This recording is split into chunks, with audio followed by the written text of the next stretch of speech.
Apple's latest phone, the iPhone 3GS, is now showing up in reviewers' hands, and tomorrow it'll be showing up in the public's hands at different Apple stores across the country, as well as their mailboxes. With this new iPhone 3GS, reviews are pouring in that it's pretty much like the old one, but a little bit faster. I guess Apple really does think the S is for speed.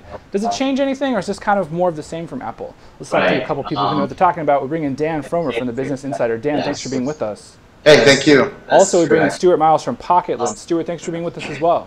Hi, nice to meet you. So the iPhone 3GS, it's reviews are coming out. We're seeing that it is legitimately faster on the video test that we've seen, and also other the camera's better, some other things. Dan, what's your take on the iPhone 3GS? I mean, no one really expects it to be a huge leap forward. I don't think.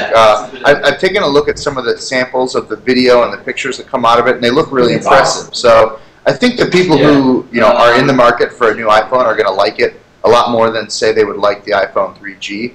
But I don't think, and this is what kind of a lot of the reviewers have said so far, I don't think everyone who already owns an iPhone 3G is going to necessarily rush to upgrade it, especially at the steep pricing. What about you, Stuart? I mean, is there any surprises out of this whole thing, or is it sort of everything we've expected out of the whole situation? I think it's pretty much as expected, and the fact that what Dan's just said is quite clear and straightforward, in that it's the idea that lots of people and lots of reviews that are coming out, and I think we're finding this with the unit we're playing with as well, about to play with, is that it is a good phone. It's a good up step from what is currently available, i.e. the 3G. However, it's so expensive to upgrade, and it doesn't really, with the 3.0 update, it doesn't really give you massively more, lots more than the 3.0 update. That you might probably be better off waiting 6 months. The other thing to bear in mind really is that it's such an exciting time for smartphones. The Pre's just out. You've got the iPhone. You've got the N97 in the UK. There's the Samsung Jet, which doesn't have App Store stuff as well. And then looking on further on, there's a new HTC thing. There's if you upgrade now, you're tied in for another 2 years.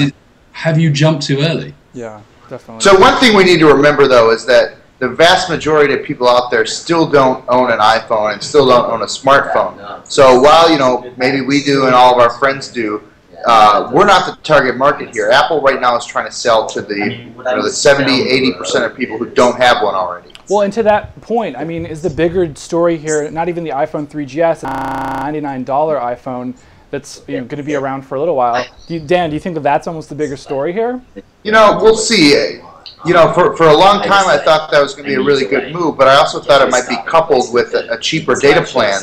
It's great that the iPhone is $100 cheaper, but if you look at it over 2 years, it's still several $1,000s worth of service fees you have to pay. So, is that going to be a big change for people who still can't afford $70 to $100 per month in service? No, it's absolutely not. Yeah, definitely. Stuart, is there any change for you? I mean, even for UK consumers, do you think that they're going to be more apt to pick up a cheaper iPhone, or what kind of hurdles do they have to jump over? I mean, I think with the cheaper iPhone in the UK is always the iPhone 3G. If you're happy to pay enough money, it's always been free anyway. That was one of the big selling points that they used when the first gen moved to the second gen. With the third gen, obviously the excitement is if you haven't got an iPhone, then probably would recommend, and you wanted an iPhone, then I'd recommend you go for the 3GS, because it's that concept of you always get as fast as you can afford. Yeah. However, as not wanting to mirror or echo Dan once again, but it is a very expensive option, and maybe that if you haven't got as much cash to lay out on the top end smartphone for 2 years, then maybe the original 3G would be a cheaper option. So bottom line, what they need to do is they really need to either come up with a prepaid option or something with a lower monthly fee, because that's really the way they're going to get mass market here. Just the $100 phone itself, all that is that's really a way to upsell the $300 phone. Yeah. So bottom line here, Dan, are you going to be getting the iPhone 3GS, or are you going to be skipping it? We'll see. I haven't had time to play with one yet.